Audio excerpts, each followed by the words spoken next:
Today, I'm joined by the one and only, the BK Brawler, as we talk about Maxi's extension, some fun, training camp thoughts on the season, EuroBasket, and more coming up on today's Locked On Mavs. Doncic, and this is Locked On Mavericks podcast. The Dallas Mavericks are NBA champions. Bang! Bang! It's good! And the Mavericks have won the game! If you don't believe, you shouldn't be here.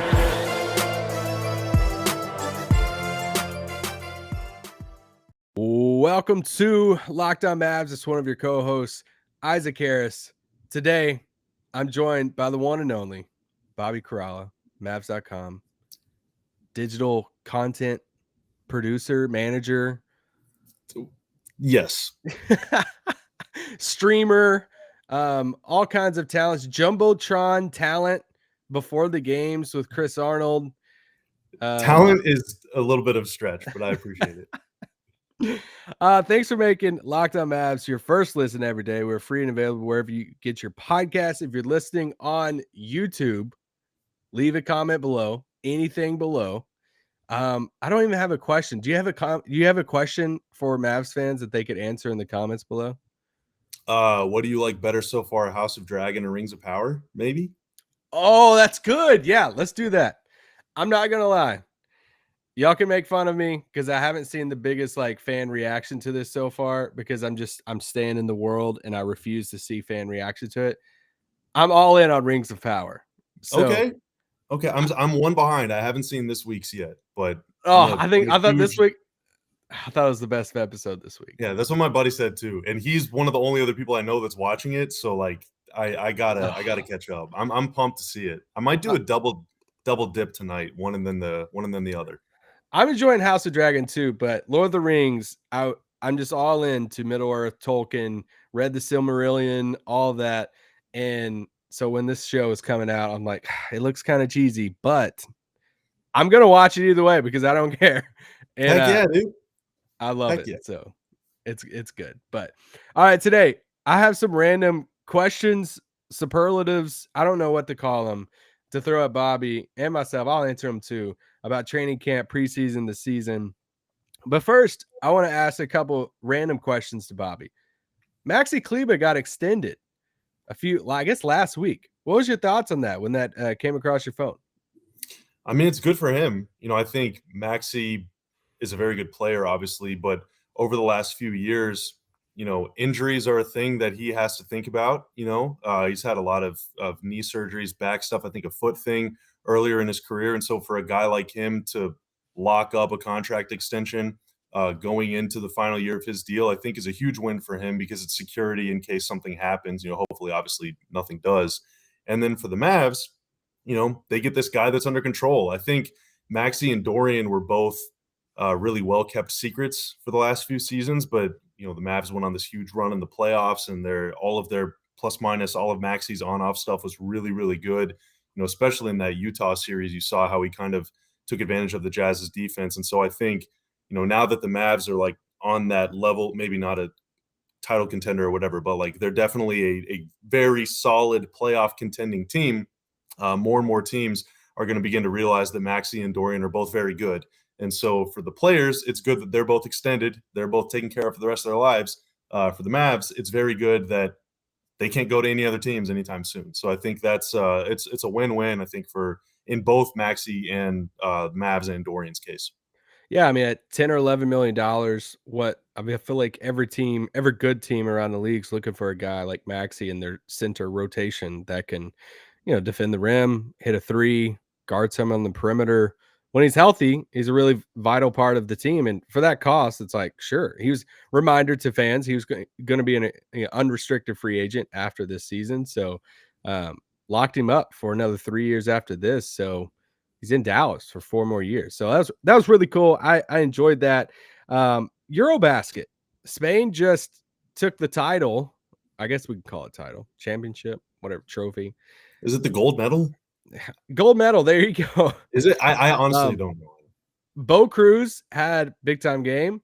What did you have any? I know you watched every minute of Slovenia, Luka. Did you have any takeaway from Luka in EuroBasket?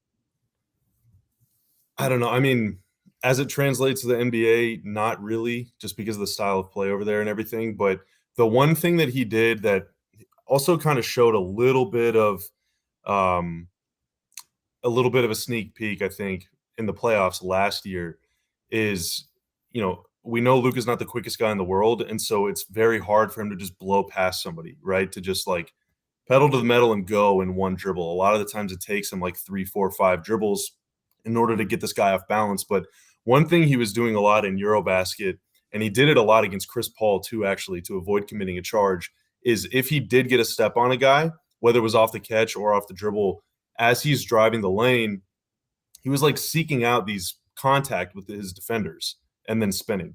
Just a very tight spin. LeBron does the same thing and has done it for years, especially kind of as he's gotten a little older and less bouncy. If you can't jump over a guy and if you can't blow past a guy, what you can do when you're 6'7", 230 or 240, whatever Luka is just seek out contact and then spin right off him. Because if the defender tries to get out of Luka's way, well, he's just going to have a layup. If he tries to stop him, Luka's too strong. He's just going to bounce right off him. Or defender's going to have to like bear hug him, swipe down. You're going to get the foul call. Although in EuroBasket, there weren't many of those. But I think that was kind of like my number one takeaway from him, especially earlier in the tournament when his shot wasn't falling at all. He really had to force his way to the basket. And just his ability to get that nice, tight, quick spin move without, just barreling through guys and committing a charge. And you can't lower your shoulder. You got to stay balanced and upright and everything. I thought that was really a really nice touch from him. And hopefully it's something that we can see him do more of in the regular season, because of course, without Brunson, they need as much dribble penetration as possible. And so, Luka's going to have to live in the paint for this thing to work. Yeah, I feel like that was one of my takeaways from is I mean, he's always been good in the mid range, but I just felt like he was a little bit more confident and just a little bit more effective. And I feel like anytime he took a shot in the mid range, whether it's a fadeaway or some type of move, I'm like, all right, that's buckets. And It looked good. And he spun into those a lot too. So I think yeah, it's one of those things where like, as he's going in the spin move, he could probably feel where the defender is. And if he's not there, then he can just finish at the rim. And if he is, well, then he can just rock back and take the little 15-footer. I was thoroughly disappointed they didn't beat Poland. Yeah, that was a super big bummer. But me too, Isaac. Cool, Spain. You won the gold medal, Spain. Congrats. A week from today is media day. And a lot of Mavs fans be following along on Twitter, online, watching. I'm sure Mavs.com will probably be streaming some of the press conferences and stuff. Twitch.tv/Dallas Mavericks. Oh, let's go. I guess it won't be Studio 41, but you got to follow Studio 41 presentation. Yes, follow Studio 41 on all social media platforms that you could find it and all of that. Is there any, like, if you had to, like, think of one storyline from Media Day, we're not going to get a ton. It's just talking about new season, all of that. But is there one storyline, one thing you're like, oh, I'm kind of interested to see how they talk about this? I mean, I don't know how far everyone's going to go into it, but, the public has sort of assumed that Christian Wood is going to be your sixth man. And then, McMahon will very cryptically say, well, like, Christian Wood doesn't know that he's going to be the sixth man. So I guess that's probably the thing. Is J-Kidd going to talk about it? Coach talks first before any players. And I'm assuming, because I don't think Wood has done any type of press since he's joined the team. So I'm assuming he's going to talk on Media Day. And so if J-Kidd talks about it, that obviously means that you're going to talk about it to Christian Wood. And that will be that'll be pretty interesting. Although, again, I mean, it's not like he's going to come out and be like, yeah, I love it, or yeah, this really sucks, but that is kind of the number one sort of, I guess, not even looming question. I feel like it's a settled deal, but maybe it is a looming question. I have no idea. I guess that's why I'm curious to see what's said about it. No, it's the same answer for me too. Just because, we saw Tim Cato's reporting on earlier in the offseason about him coming off the bench. And, I just go back to the draft night when they announced that when the trade was official, and Nico sitting there saying, hey, it's a prove it scenario for us. It's a prove it scenario for him, to us too, like for both sides. And for what they gave up, which wasn't a ton, it's not like they invested so much of their future to where like you have to start him. But I'm just so intrigued of, like, he has so much talent, of how that is publicly talked about. If it's just there's one scenario that I could see, and it's Jason Kidd addressing it right off the top, And he's like, yeah, Christian Wood's going to come off the bench. We're excited for him. He's going to bring a lot of offense off the bench for us. And then we'll see how the lineups play out throughout the season.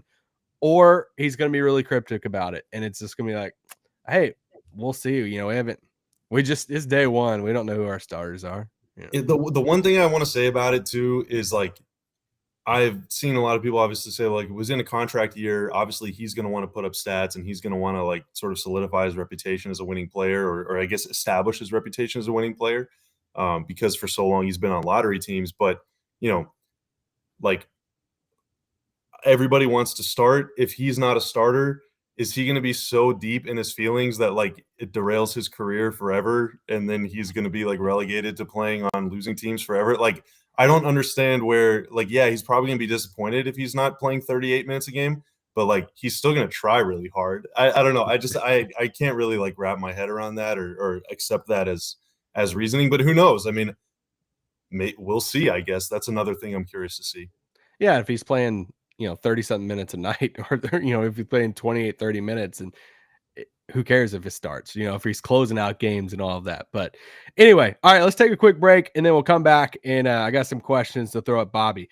Are you wasting your money on subscriptions? 80% of people have subscriptions they forget about. Maybe it's maybe for you, it's an unused Amazon Prime account. Maybe it's Hulu account.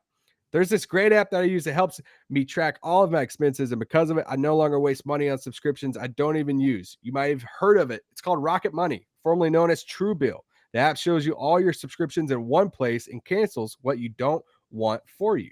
Rocket Money can even find subscriptions you don't even know what you're paying for. You may even find out you've been double charged for a subscription. Get rid of useless subscriptions with Rocket Money now. Go to rocketmoney.com/locked-on.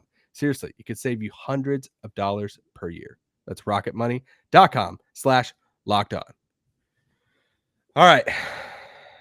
I tried doing ad reads. I'm trying to get better at them. We had this thing a while back to where I was like, hey, dads do the ads. And that's that was a thing that people started commenting. So I'm like, all right, dads are gonna do the ads, and I started doing the ads. But well, I gotta wait at least 9 months to do any ads then. Also, real quick, I do want to apologize. I'm not doing this from a cave. This is just my living room. You have some cool effects back there. Yeah, I don't know. I mean, it's like a living room nightclub sort of thing. I was thinking during your ad read what this box is. I thought, like, do I have some red light that I'm not sure? Like, did I leave my oven on or something? But no, it's just a shoebox. Forgot to tell you, Isaac, I got a new pair of Nikes over the weekend. So whoa, yeah. Do you know what they're called off the top of your head? No, I don't. Okay, they're just like trainer, like cross training, like shoes that I could wear to go play ultimate frisbee or disc golf or walk around my neighborhood. Or whatever. I got some of the new Luka ones back here. Oh, dude. Okay, nice. Over my shoulder. They made it to the. Is it from an overseas listener or like? Were you it able is. To get them from... Yeah. Nice. Overseas listener reached out and it's like, hey, I'll help you get a pair. I was like, let's go. Let's do this. That's awesome. Yeah, a lot of fun. Okay. Random questions to throw at you here. First one. Who's a player that Mavs fans will be surprised by the most this year? Ooh. Surprise implies they wouldn't see it coming. I mean, maybe JaVale McGee. I guess if starting him works out, I think Mavs fans might be surprised because that move is greeted with a little bit of skepticism, I feel like. Runner-up answer, I think maybe Reggie Bullock. I mean, for like 3 months last year, he could not get his three-point shot going. I mean, he was shooting like 25% at like Christmas. I mean, it was rough. So if he gets off to a better start, I mean, a full season of Reggie and Dorian, I feel like would be pretty nice. I know that's one I went with first. I wrote down JaVale McGee just because, it's like when he first signed his contract, it was like, oh, you saw some fan reactions like 3 years. Oh my gosh, we gave him this much money and promised him a starter role and all of that. And he's, in his 30s and what are we doing? It's like, once I started looking at it and you saw the money breakdown, I'm like, I don't mind this at all. I think it's a solid signing for what they ask at the center position. I think he is an upgrade over Dwight. And I think because of that, because of his age and because it's like, all right, we got some other, Dinwiddie's going to average more points, Christian Wood, all of that. I think that addition is getting overlooked a little bit to where we could look back later on the season and say, man, JaVale just, pulled down 8 rebounds and a couple blocks and 12 points in only like 15 or 16 minutes. Like, that was a solid game. Like, he held his own. And I think some fans will be a little surprised by it.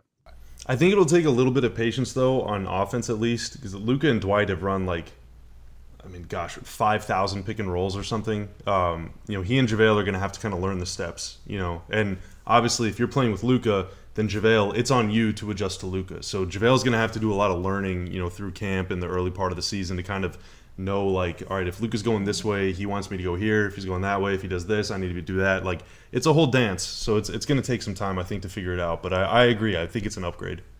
And I love Dwight. Yeah. So for me to say that, I really got to believe it in order for me to say that. Yeah, your sleeve came up a little bit ago, and we saw your Dwight tattoo, but it went back down. Yeah.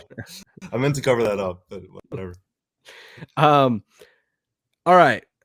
One, I was going to say Spencer Dinwiddie's like an underrated one to mention in that, but just because I'm all in on a Spencer Dinwiddie like big time season this year.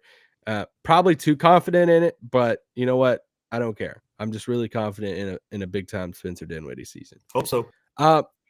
Okay. Who is the player that's the classic? I don't really want to coin this the Wes Matthew Award, but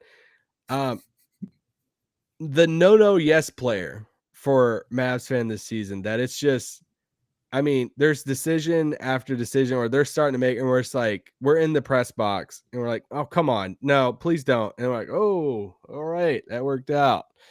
Who is that guy? Probably Tim. Especially if who's it been the past 3 years? he's the defending champion. They've named it the Tim Award. It's the honorary THJ trophy. But if they don't add another ball handler or another playmaker or guard or whatever you want to use, then I think there's going to be a lot of responsibility on Tim to create shots, especially when Luka isn't on the floor. And for Tim, that's not like run, pick and roll and initiate and find your shooters in the corner. For Tim, that's face up and either drive the lane or pull up for three. And, I think at times the offense is going to maybe get a little clunky, and at times Tim is going to have to rescue them. And, that can lead to some funky looking shots and some odd decisions at times. But I think that's the way that they maybe not want to play, but I think that's the way that they're going to have to play. My honorary mention for that is Frank Ntilikina, because that dude's got a lot of confidence, and I think he's going to maybe play a little more than people might think this season, just because of the way the depth chart is looking at. So either Tim or Frank, or both. Maybe they'll share it. Maybe it'll it'll be like the Rangers hat thing. They'll just like pass it back and forth to each other all year. No Josh Green, or would that just be the no award? No, Josh Green's just yes, dude. Come on, don't be a hater. You're higher on Josh Green than I am, but dude, I'm super high on Josh Green. I'm extremely high on Josh Green. Okay, I'm just gonna go ahead and skip to. All right, no, we're gonna take a quick break, and then we'll be back, and then we're gonna go over these next 3 questions. Okay, I'm just gonna go ahead and go here because I think Josh might be an option for you here. The Mavs player with the widest range of outcomes for this season. Josh's range of outcomes is very narrow because it's only going to be only good outcome. I think widest range of outcomes, it could be Spencer Dinwiddie, man. If he, I'll start from the good. I'll start with the good and end with the bad. How about that? Thank you. Best outcome is we're sitting around in late January and the Mavs are 15 games over 500. We're is Spencer Dinwiddie an all-star? He's going to be averaging 21 points and 6 assists. Is he one of the second best players in the Western Conference? That's the best case, right? Next best case is basically what he was last season. Pops off every now and then. Other nights, maybe less so. But the shooting is there, and the driving, playmaking is there. It's all good, but he's okay, 16 points, 5 assists. Just solid player, right? And then the bad outcome is, you're more than a year removed from the knee thing, and the burst still isn't quite there at the level it was. Maybe the shooting was an aberration. Maybe he gets hurt. maybe second nights of back-to-backs he's unavailable, and the Mavs are looking very sluggish in those games because Luke is exhausted or resting or hurt as well. And so I think, whenever Dinwiddie is the only other guy on the team that can really run offense, at least as far as we know right now. And so if he has a bad year or struggles really in any way on any given night, things are going to be a little tough. So that's the bed that they've made, and hopefully we can all just fall into it just very gleefully and fall right to sleep with championship lullabies or whatever. But it might. Sometimes you think about a lot of weird stuff before you go to bed, and you can't fall asleep for like 3 hours. So we'll see what happens. Sure. Then you take a melatonin gummy. I've never done that before. I don't know. I feel like I'm missing out. I refuse to think about the bad worst case scenario for Dinwiddie. I just can't. I can't get there. I can't think about it. Also, I don't know if I weirdly put too much stock in the fact that like he makes. Well, it doesn't matter because Bertans is on the team about how much money he makes. But I think it's Christian Wood for me, just because, and I'm tying in a little bit of the one how much they paid to get him, which we've won over before, wasn't a ton, but also just reading a little bit of his past, some of the past stops, some of the the chemistry stuff from the team and all of that. I'm like, there is a world that he solidifies himself as the second best player on the team. He has a bunch of talent. He hits these threes. He develops this chemistry with Luka. He's in a winning environment. All the stuff hits, and you're like, let's go. Like, awesome. You put all the talent together. There's also a world that I think worst case scenario, it just doesn't work out at all. It doesn't work out team chemistry wise. He's frustrated. It's a contract year. He's coming off the bench, like all of that. And we're looking at like a trade like mid-season. And it's like, all right, this just isn't working or whatever. And it's possible. He's like the biggest X factor for me for the Mavs this season. I think even our friend Tim McMahon was talking about it and on the Hoop Collective, like he's one of the biggest X factors of the Western Conference, and I actually agree with him. I think he's like one of the top like 4 or 5 widest range of outcomes, could swing the conference if it's like, oh, like we had good Dinwiddie, MVP Luka, and then Christian Wood has like career year. It could change so much. It could be. I mean, there's a chance that the Mavs got a player that can do basically everything that, offensively at least, everything that KP could do, essentially for the 26th pick. There's a chance.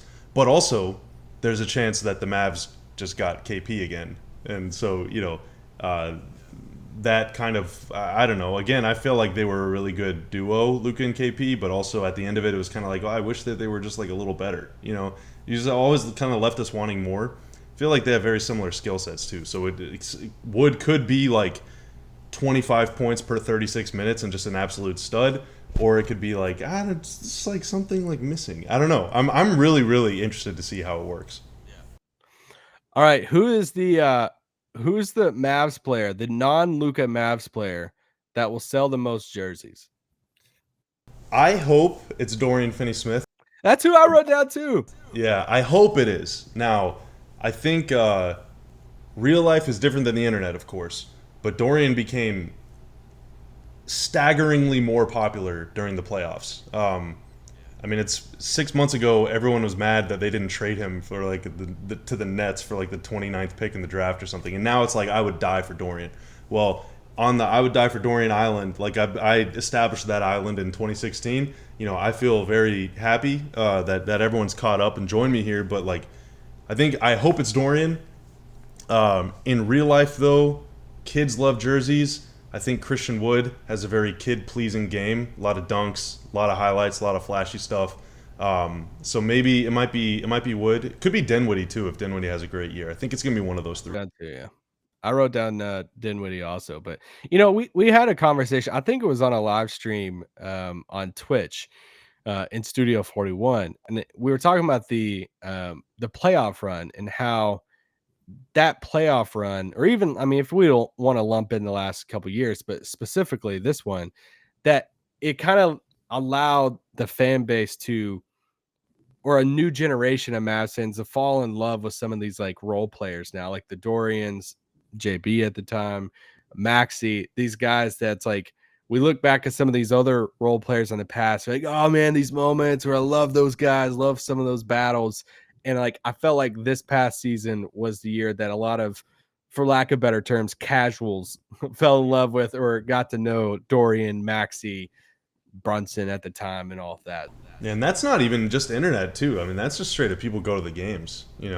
People go to the games because they want to see Luka. But now it's like, who is this number 10 guy that keeps hitting threes and is like shutting down these all-stars? Like, I'm a Mavs fan. I hate Devin Booker. Oh, who's that guy that's stopping him? Oh, that's Dorian Finney-Smith. Oh, that name sounds familiar. Oh my God. And then 2 weeks later, you're like, I want to name my child Dorian. A playoff run has that effect. And I think it's really cool to see, and it's very long overdue for those guys because, like, especially Maxi and Dorian, they sort of cut their teeth or whatever during the worst period and win-loss period in like Mavs history outside of like the early to mid 90s. These were dark days for that few years in the late teens, and so it would be easy for people to be like, oh, they're losing players. Like whenever the Mavs are good again, they won't be here.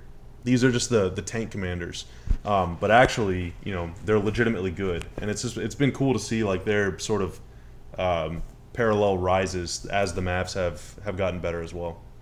Yeah. Last question for you. Who's the player that Kirk Henderson will yell at the most online? Christian Wood. It's not even close. Christian Wood. I mean, like, until like April of last year or this year, so like 6 months ago, Kirk hated Jalen. So, I mean, it's inevitable. It's going to be Christian Wood, number 1, Spencer Dinwiddie, number 2, and I think Luka, number 3. I think everyone is going to yell at Luka a lot this year. Yeah, that's the easiest question you've asked me all day, Isaac. Pretty much just look at who's going to log the most minutes this season. Yeah, that's true. Who's going to touch the ball the most? Like, who's going to have to make decisions the most?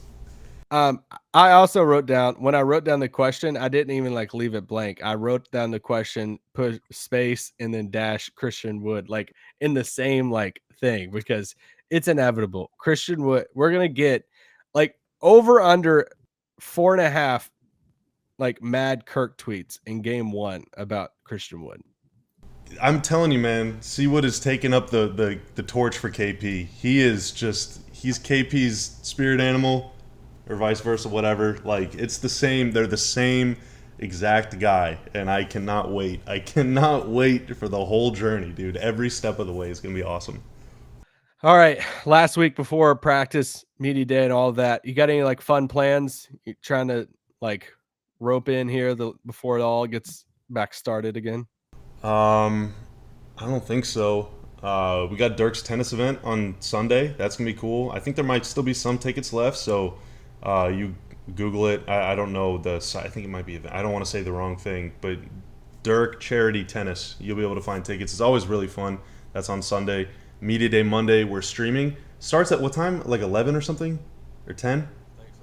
Yeah, sometime like late morning. We're gonna be streaming all the press conferences on twitch.tv/Dallas Mavericks, and then also I think on maybe on the Mavs YouTube channel as well. So it's just youtube.com/Mavericks. We'll stream all those, and then after the press conferences are all over, we're gonna have like a post-game hangout sesh live from the arena. I think Followell's gonna join us. Isaac, if y'all don't have a table, I don't know if you have one yet or not, or if you can share that. But if you'll be around, feel free to join me and Katya. We're just gonna be hanging out. So that's kind of the next step of the way for us. Did you know that we talked to Brunson last year? I have not heard that story actually. Can you tell me what did y'all talk about with him? I can't even do it. I can't even do it without laughing. Like, is that a bit? Because every time Nick tells that story, it does not feel like a bit. It started off not as a bit, that Nick was telling it, and then there was there was also an ad that we did with, like, Top Shot was one of our sponsors for a while, and Nick literally talked about having a Dennis Smith Jr. layup moment for for every single time. And then we had a listener, shout out to the listener, you know you are, who literally made a montage of every time Nick talked about the Top Shot, and it was literally just over and over again Nick saying, you know what, and I have a Dennis Smith Jr. Guys, Top Shot, Dennis Smith Jr. moment. Guys, I have a layup, and it was just over and over, and I just died laughing. You know what's funny is I actually lost a lot of money on a Dennis Smith Jr. layup top shot, so I think Nick might owe me like $50. Was it a Mavs or a Portland or New York Knicks era Dennis, or no, actually Pistons maybe even. I'm not sure. This is, these are old times we're talking about.